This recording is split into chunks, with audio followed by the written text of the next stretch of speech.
لوگ یہ میں ابا جی قبلہ کی ایک بات سنا رہا ہوں. یہ ابا جی قبلہ نے یہ بات مجھے بتائی.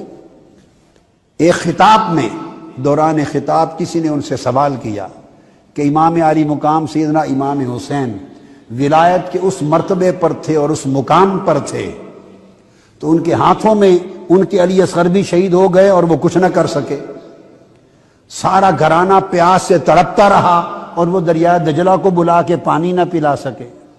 علی اکبر شہید ہو گیا، وہ کچھ نہ کر سکے.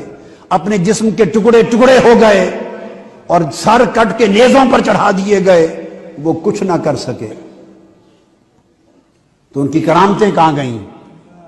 تو ابا جی قبلہ نے ان کو خطاب میں سوال کیا. سائل نے جواب دیا. اس نے کہا نادان، جن کرامتوں کی تم تلاش کرتے ہو تو وہ تو حسین کے کروڑوں غلام پاؤں کی ٹھوکر سے پیدا کر دیں.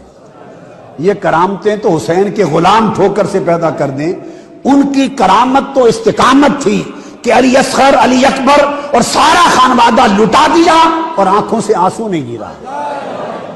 خانوادہ تڑپتا رہا، چاہتے تو انگلی کا اشارہ کرتے، دجلہ ان کے قدموں میں بہتا، آسمان کی طرف ہاتھ اٹھاتے، جب تک حسین حکم نہ دیتا آسمان بارش بہاتا رہتا. قدم زمین پر مارتے، اگر حضرت اسماعیل کی ایڑی رگڑنے سے ایک زمزم پیدا ہوا تو نواز صاحب مصطفیٰ قدم مارتا تو لاکھ چشمے نکلتے. کرامت یہ چشمے نکالنا نہ تھا، کرامت پیاسا اس حال میں خدا کی رضا کا سفر طے کرنا تھا کہ کبھی اف بھی نہ ہو، دکھ بھی نہ ہو، تنگی بھی نہ ہو، غم بھی نہ ہو، شکوہ بھی نہ ہو، ماتھے پہ شکن بھی نہ ہو اور سر کٹ کے نیزے پر بھی قرآن پڑھتا جا رہا ہے. تو کرامت تو یہ ہے.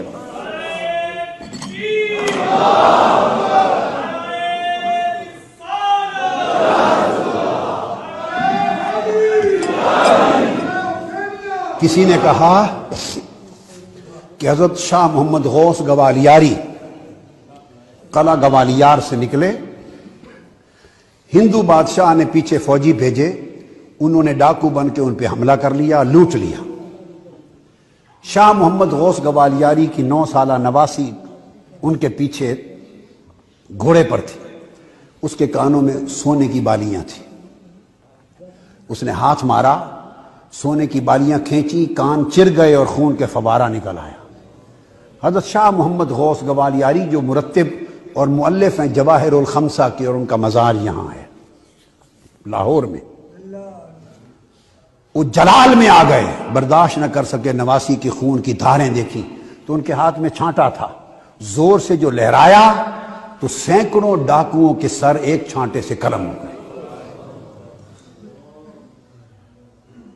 والد صاحب قبلہ رحمۃ اللہ نے فرمایا کہ وہ ایک چھانٹے سے غوث سیدنا امام حسین کی نسل کا ایک ولی ایک چھانٹے سے سینکڑوں کے سر قلم کر دیے. تم اس کو کرامت سمجھ رہے ہو، ان کے ہاں یہ استقامت میں نقص ہے. ہر ایک کے سر کٹتے رہے، برداشت کیا. جب نواسی کے کان چرے تو وہ جو شفقت پدری ہے وہ برداشت نہ کر سکے، وہ جو ضبط و صبر تھا اس کا دامن چھوڑ دیا اور کرامت بروئے کار لا کے سر قلم کر دیے. یہ شاہ محمد غوث گوالیاری تھے، وہ امام حسین تھے. سارا خانوادہ ہاتھ سے ذبح کروا دیا، مگر صبر تحمل کا دامن ہاتھ سے نہیں چھوڑا. چاہتے تو ساری زمین کے رخ بدل کے رکھ دیں، ایک قیامت بپا ہو جاتی، مگر نہیں. مسکراتے ہوئے سب تفویض و رضا کے حال میں سفر کر گئے. تو یہ استقامت اصل کرامت ہے، استقامت اصل کرامت ہے.